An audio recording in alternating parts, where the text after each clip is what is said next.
Louvado seja nosso Senhor Jesus Cristo. Sejam todos bem-vindos ao nosso encontro semanal através do canal Liturgia em Casa.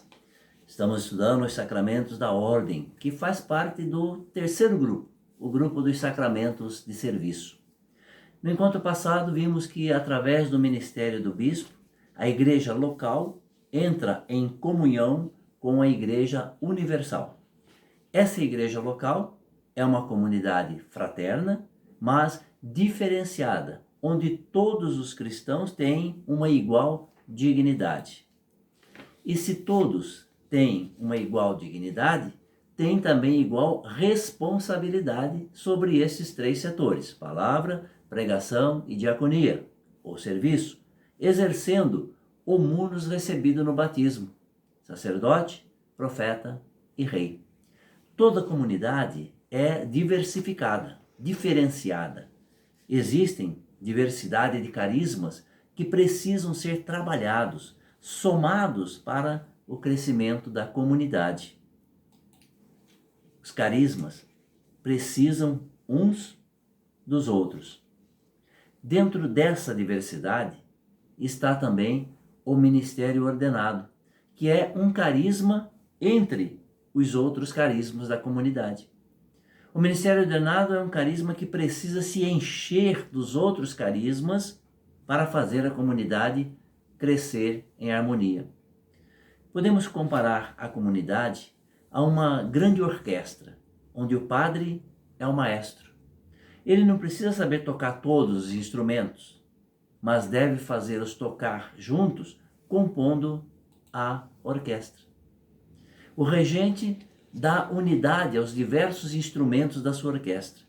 O padre, na comunidade, é o centro da unidade, trabalhando com a diversidade de carismas de cada movimento, de cada pastoral, de cada paroquiano.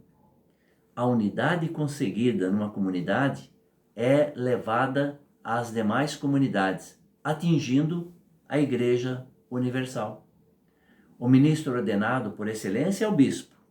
É ele o responsável pela comunhão, pela unidade. A ele cabe representar a igreja perante as outras igrejas, tendo como referência o bispo de Roma, que preside a unidade, a comunhão de todas as igrejas. O bispo representa a igreja local, testemunhando a sua fé perante a igreja de Roma. Por isso se reúnem em concílio para checar a fé da igreja. Assim o Papa fica sabendo o que acontece em todo o mundo. Quem vai a um concílio? Aquele que testemunha a fé de uma igreja. O ministro ordenado está na comunidade e, ao mesmo tempo, está diante dela. Santo Agostinho dizia assim: convosco eu sou cristão, para vós eu sou o bispo. Os ministros ordenados representam sacramentalmente Cristo como cabeça da igreja. A comunidade é o Cristo místico e é também o corpo de Cristo. Na comunidade, o ministro ordenado representa o Cristo cabeça da igreja.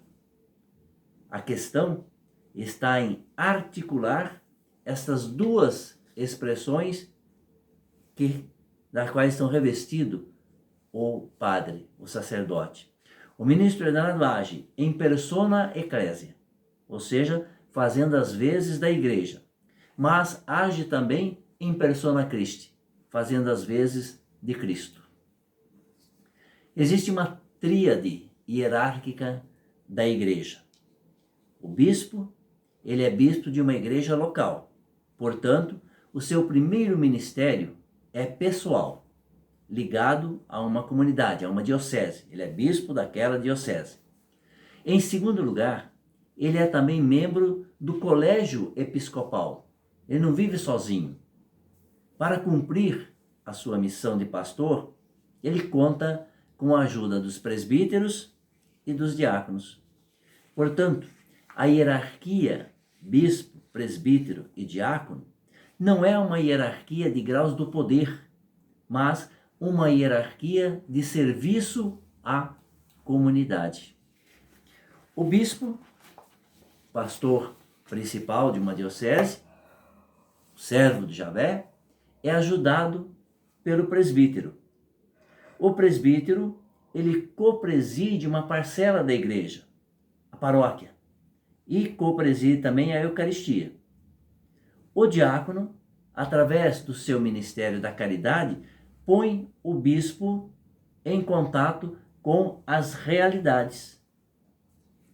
E assim o bispo conhece toda a sua diocese. Então, o primeiro ministério do bispo é pessoal. Ele é ligado a uma comunidade segundo o ministério colegial. Então, primeira coisa, primeiro ministério, pessoal. Ele é bispo de uma comunidade. O segundo ministério, ele faz parte de um colégio episcopal. O presbítero, por sua vez, tem como primeiro ministério o colegiado. Ele é membro do presbitério de um bispo.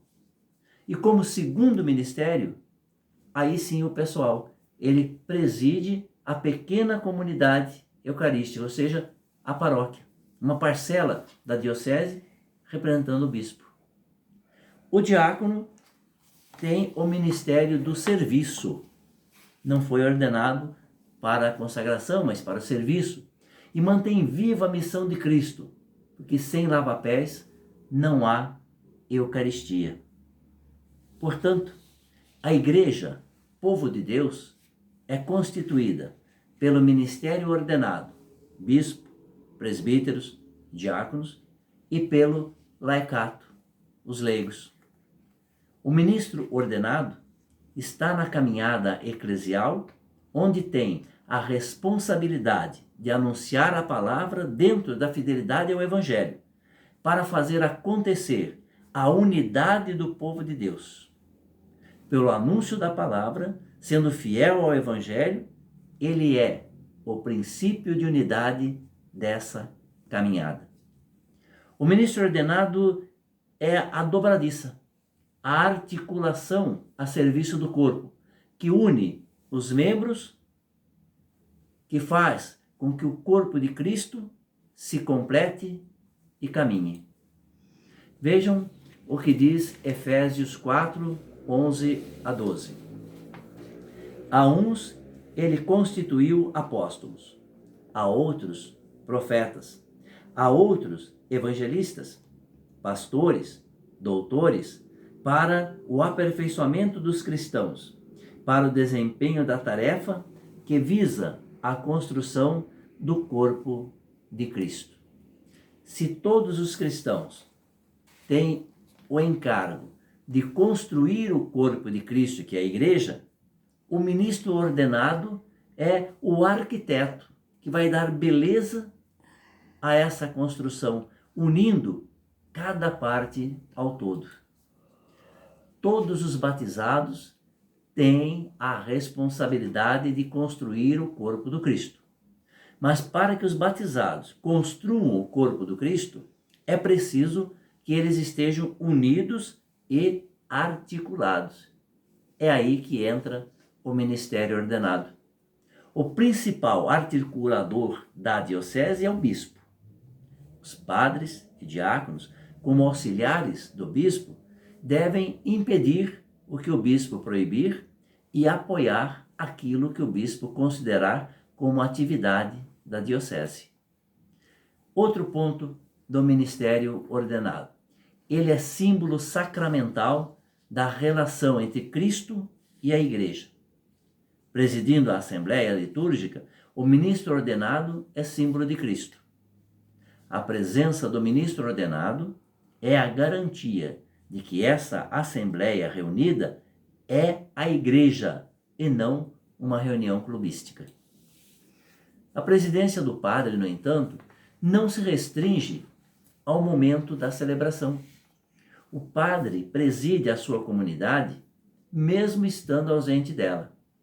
Na celebração da palavra, dirigida por um leigo, por exemplo, o padre não está fisicamente no local, mas é ele que preside aquela comunidade, que dá àquela assembleia reunida a garantia de que é a igreja de Jesus Cristo.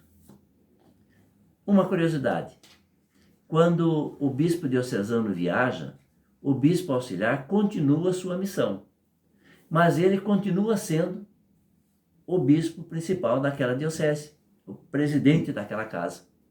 Não é substituído, como acontece nos cargos políticos, em que o vice assume a função por uns dias.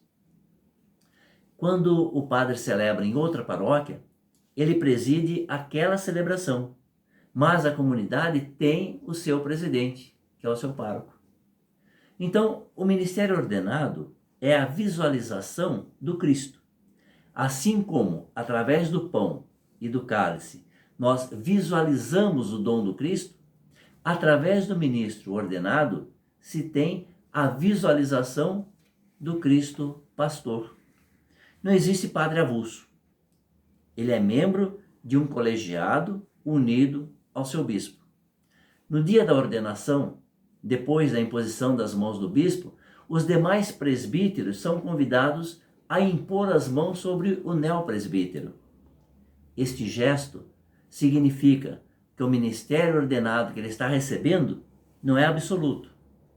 Deve ser somado ao ministério ordenado de todos os outros, formando o colégio dos presbíteros, onde um depende do outro. O gesto de imposição das mãos sobre o neopresbítero é gesto de acolhimento do novo membro para o colégio presbiteral em vista da unidade.